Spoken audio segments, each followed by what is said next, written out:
Hello दोस्तों, स्वागत है आपका हमारे इस YouTube चैनल में। इस वीडियो में महर्षि वाल्मीकि जी के बारे में कुछ बताया जा रहा है। इस वीडियो को लास्ट तक देखें और वीडियो पसंद आने पर लाइक, शेयर और सब्सक्राइब जरूर करें।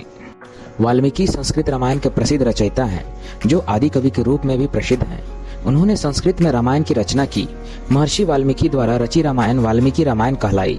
रामायण एक महाकाव्य है जो कि श्री राम के जीवन के माध्यम से हमें जीवन के सत्य व कर्तव्य से परिचित करवाता है। आदि कवि शब्द आदि और कवि के मेल से बना है। आदि का अर्थ होता है प्रथम और कवि का अर्थ होता है काव्य का रचयिता। वाल्मीकि ने संस्कृत के प्रथम महाकाव्य की रचना की थी, जो रामायण के नाम से प्रसिद्ध है।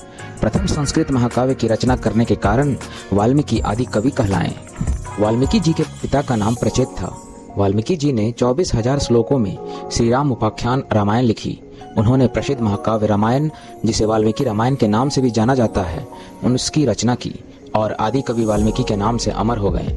अपने महाकाव्य रामायण में उन्होंने अनेक घटनाओं के समय सूर्य, चंद्र तथा अन्य नक्षत्र की स्थितियों का वर्णन किया है। इससे ज्ञात होता है कि वे ज्योतिष विद्या एवं खगोल विद्या के भी प्रकांड ज्ञानी थे। अपने वनवास काल के दौरान भगवान श्री राम वाल्मीकि आश्रम भी गए थे।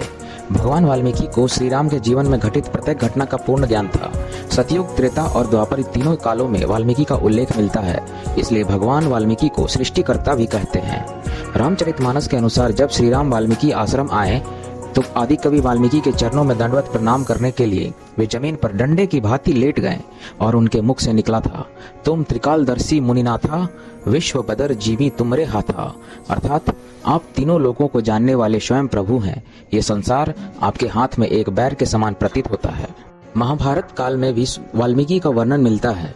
जब पांडव कौरवों से युद्ध जीत जाते हैं तो द्रौपदी यज्ञ रखती है, जिसके सफल होने के लिए शंख का बजना जरूरी था, परंतु कृष्ण सहित सभी द्वारा प्रयास करने पर भी यज्ञ सफल नहीं होता है। तो कृष्ण के कहने पर सभी वाल्मीकि से प्रार्थना करते हैं। जब वाल्मीकि वहां प्रकट होते हैं तो शंख खुद बच जाता है और द्रौपदी का यज्ञ संपूर्ण हो जाता है। इस घटना को कबीर ने भी स्पष्ट किया है। सुपुच रूप धार सतगुरु आए, पांडवों के यज्ञ में शंख बजाएं। ये था दोस्तों महर्षि वाल्मीकि जी के बारे में कुछ जानकारियाँ। ऐसे ही और वीडियो के लिए लाइक, शेयर और सब्सक्राइब करना ना भूलें। धन्यवाद।